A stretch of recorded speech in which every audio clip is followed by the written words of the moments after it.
on this rainy December day. It is the 29th. We are on day 2 of our national park trip here at Shenandoah. Currently we are driving outside of the park heading towards the Front Royal entrance station. That's the northernmost entrance that you can do for the park. Once we enter in, we're going to take a stop at the Dickey Visitor Center, take a look around, and then hit the trail. Once we finish our hike for today, the plan then is to just drive south through the park. I think it's about 25 different overlooks and waypoints that we have on the agenda, and then we will exit out through the Thornton Gap entrance station.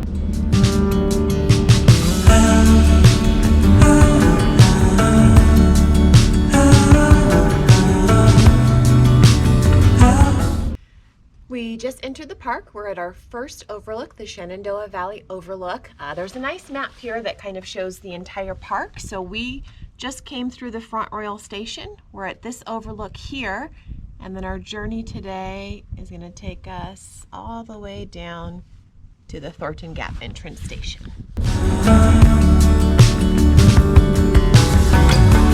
This is my story, raised in a small town trying to burn out in glory. Yeah, I never quite grasped it, this world that was my surroundings. My heart screamed out for more. It's the storm inside that's breaking my heart each morning while it keeps it going. It's been driving my life into both joy and sorrow, and there's still a long way to go.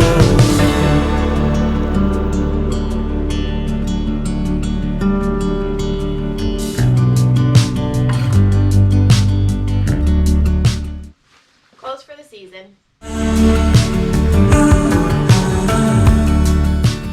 We're walking back to the car now, and we're gonna grab our packs, throw on our rain covers, and then start out on the trail.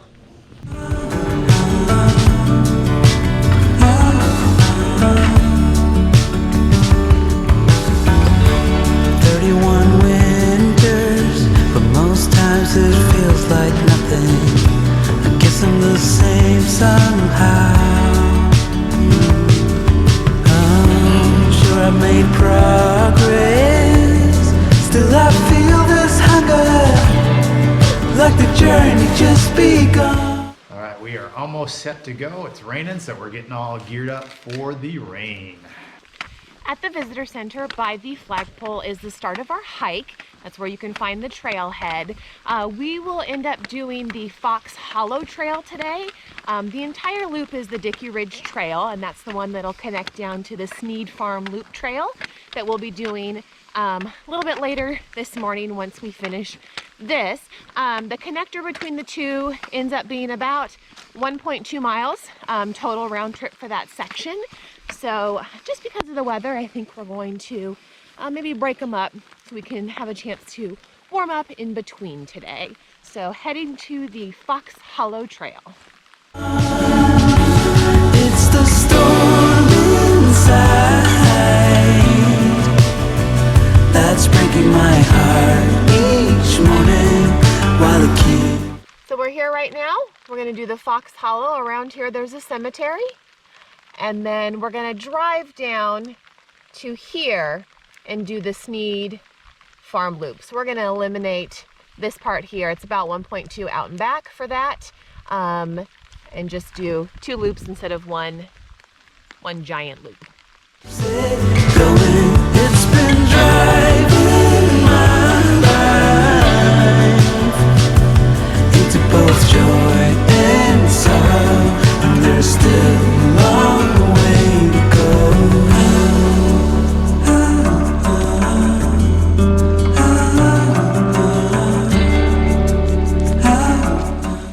In one of our magazines, it had some indications about the trail marker signs. So blue paint means that you're on the trail, white paint means that you are on the Appalachian Trail, And then yellow means that the trail is okay for horses.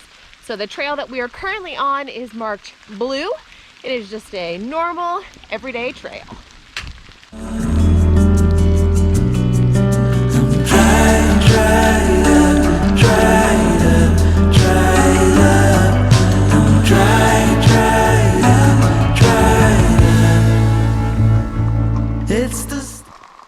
Fox Hollow, to the right. When we read all the weather reports for today, it did say it was going to rain, so that was not really shocking too much. However, the amount of precipitation, I think it said it was only going to be like 0.2 inches or 0.4 inches total throughout the day. And so, when we started off the hike, it was just a little bit rainy.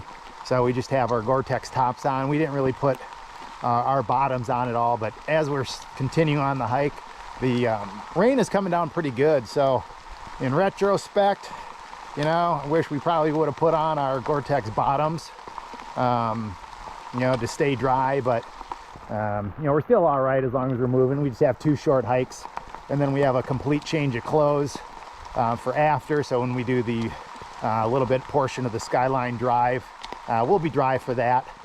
But a little bit changing the weather is not too bad. I'm pretty happy with that.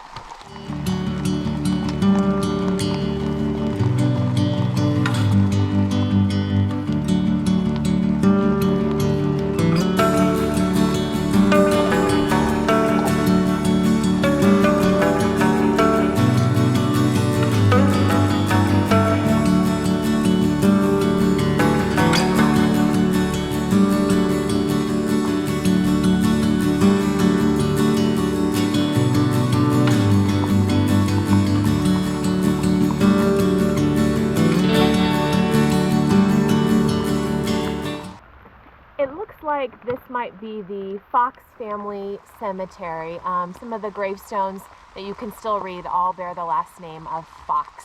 Not too many in here, not as big as Bolin Cemetery that we saw yesterday, but still old. You've got a 1913, I think, and early 1900s it looks like were the death dates of these individuals.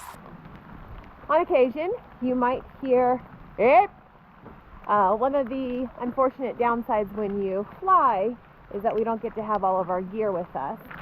We did try to stop to pick up some bear spray at the Walmart. They said they had just clearanced it a few weeks back and won't get any more until the summertime. So in theory, hopefully, everybody is hibernating, but it still pays to make sure that you're making noise while you're out on the trail. And we did see that sign. That is true. Hopefully it's just an old sign, that they keep up permanently. It talks about, it's actually kind of interesting. He says you can have dogs on a leash in the park, which normally national parks you can't have dogs, it's just the national forest. But it did say that here you could have dogs on a leash except for this trail, just because they have a bear that gets aggressive towards the dogs. The one thing that is nice is we are in the forest. It's a single trail, nice forest hike. If the rain wasn't coming down so much, we might be able to actually get a few pictures. But for now, it's better just to keep your hands inside the gloves where they're dry versus taking them in and out to get a couple of shots. So we'll have to just rely on video for this hike for some of our memories, since pictures are a little difficult.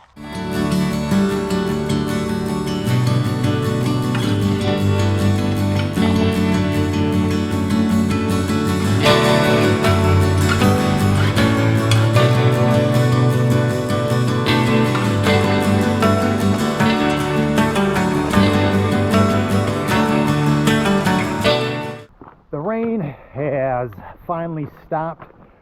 Not sure how much of a break we're going to get, but feels pretty nice now that the rain is done. Well, for now, but it looks like the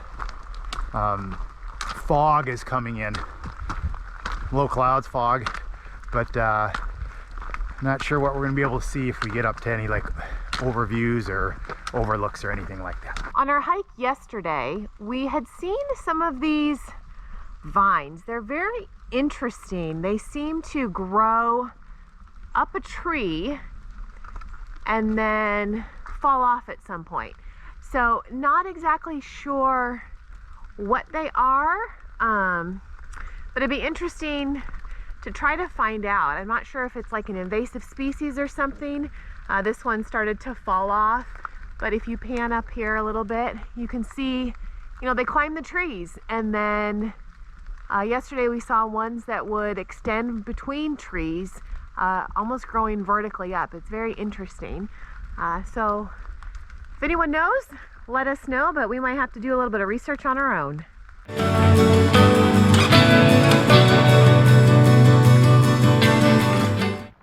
The area right behind me, we're getting ready to walk right through it. Looks something like from the legend of Sleepy Hollow, where the Headless Horseman's going to be coming riding down the trail out of the clouds. So it's pretty neat to look at.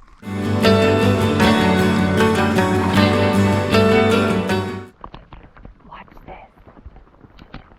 Ichabod! Ichabod! Eric, did you hear that? I did. Pretty interesting. Ooh.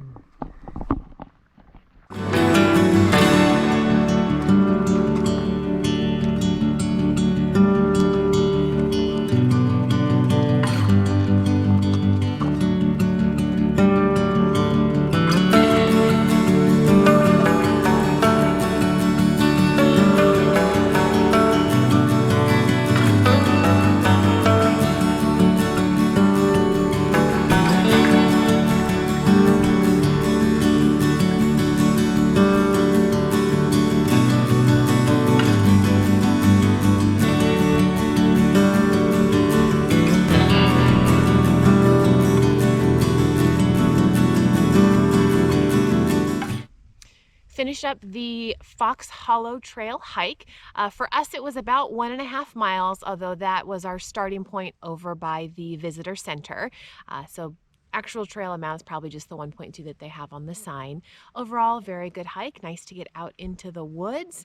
The rain let up partway through, which was a little bit of a reprieve. Pants kind of feel like they started to dry off. We definitely got a little bit wet, but now we are off to the Sneed Farm Trail.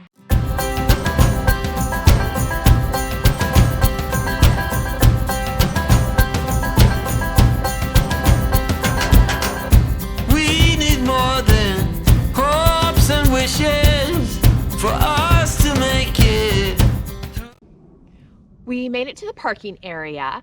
Word to the wise, sometimes it's probably better to follow the posted sign. So there is a parking area here. We can see on the map that the trail is not too far off the road. However, there is no entry point here. So we are going to have to do a little bit of trailblazing to find the trail so that we can head over to Sneed Barn.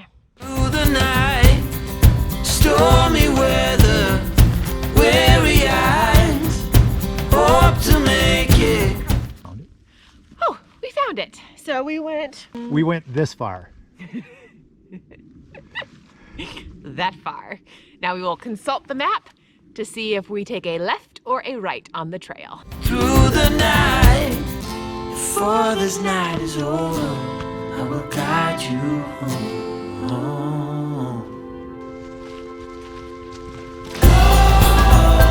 All this time you thought we'd never pay the price.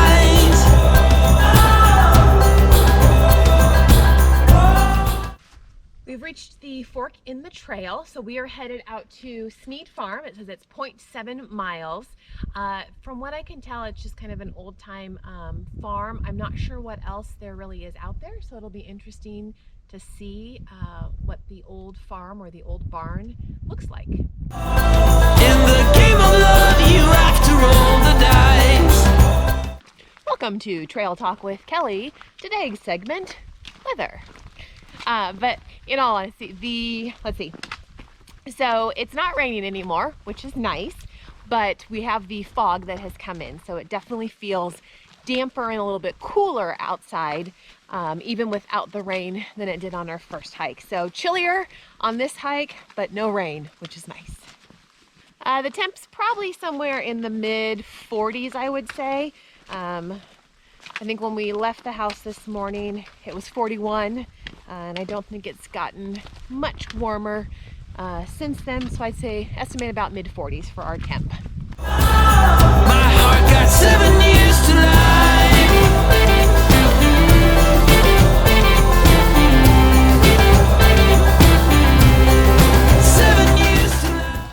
As we're hiking along the trail, we're hiking around or along a ridge line, so we do have some high ground and we're able to look out and see, you know, the scenery a little bit.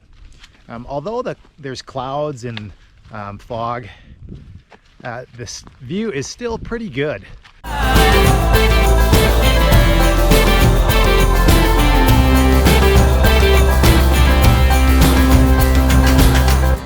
I've been told that. We have seen our first hiker out on the trail with us today, and he had a little dog with him. So it is kind of strange to see dogs on the trail, because not something that we've normally seen when we've been in the national parks. But he was on a leash, so that is good.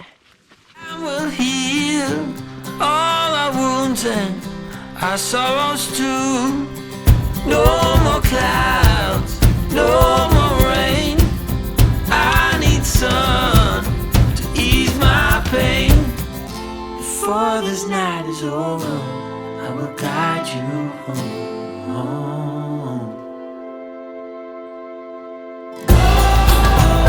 All this time you thought we'd never pay the price. As we walked around the back of the old Sneed Barn, looks like there's a cellar back here.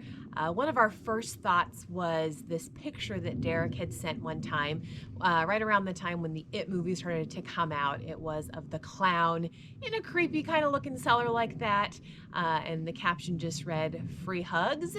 So this is our version of the creepy clown cellar. The barn is behind us. We're walking to what we think is probably where the homestead used to be. It's just, hold on, little stream crossing here.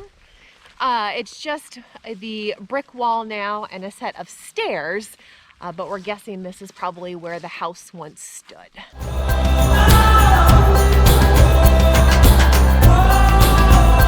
In the game of love, you have to roll the dice. My heart got 7 years to life.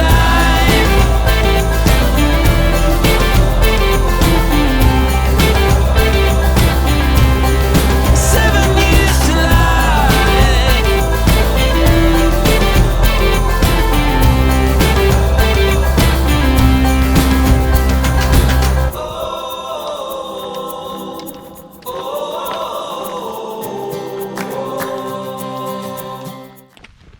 Back at the farm, when we stopped, I went ahead and took off my Gore-Tex top, and then also took off my pack cover since it wasn't raining anymore.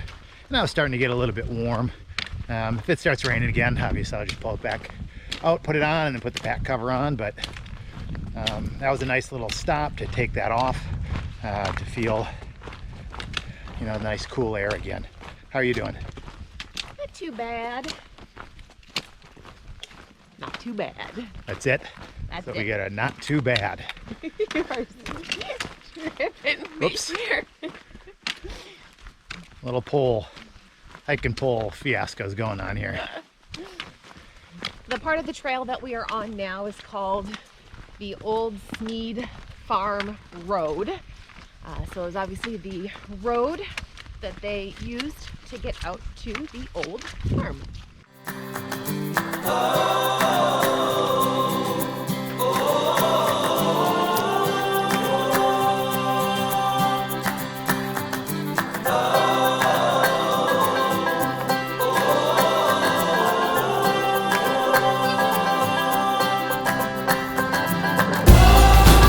All this time you thought we'd never pay the price. So we joked on the first half of the loop, we're going downhill, and you know you got to end up coming up it later. So we are on the uphill incline. It's a little tiring, but we got a minute of our breath back when we got to look at some squirrels that were running and playing, which was pretty neat. In the game of love, you have to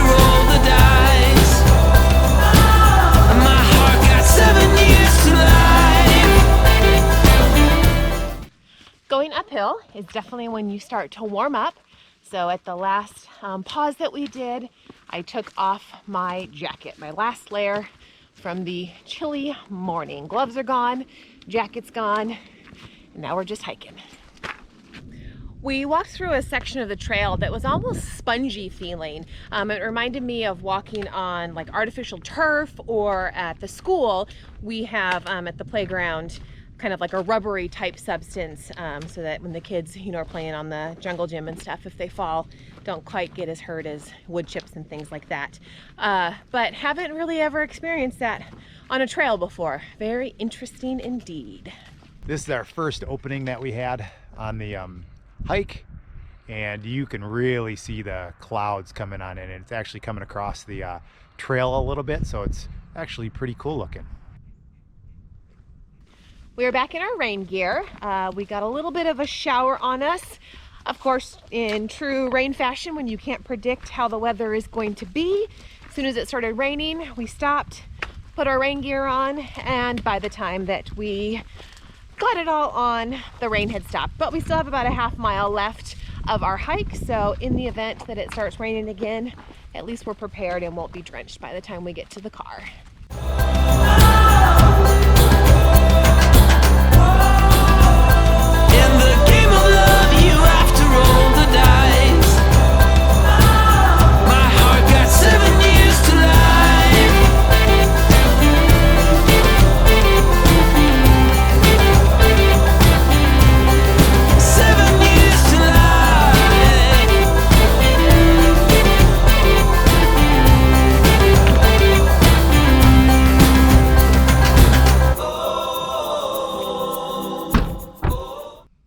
Grand total for this hike was 2.87 miles. We did it in about 2.5 hours. So gear is all unloaded now. We're going to drive back to the visitor center. It's just about 1.5 miles, but we know that they've got restrooms. So we're going to wash our hands and then get ready to eat some lunch. Once we're done eating, we're going to hit the rest of the waypoints that we have scheduled for today. I think we have 23 of them left.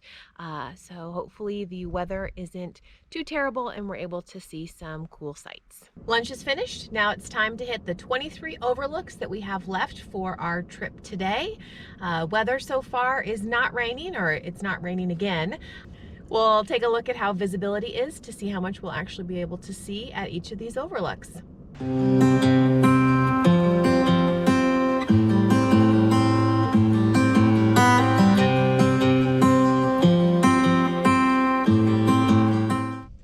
Behind us stands an old building used by the Civilian Conservation Corps in the 1930s. This area was called the Redbird Camp. It's a little creepy looking. It's reminiscent of when we were in Yellowstone, when they had closed down for the season and you drove around through the old lodges and cabins and things like that.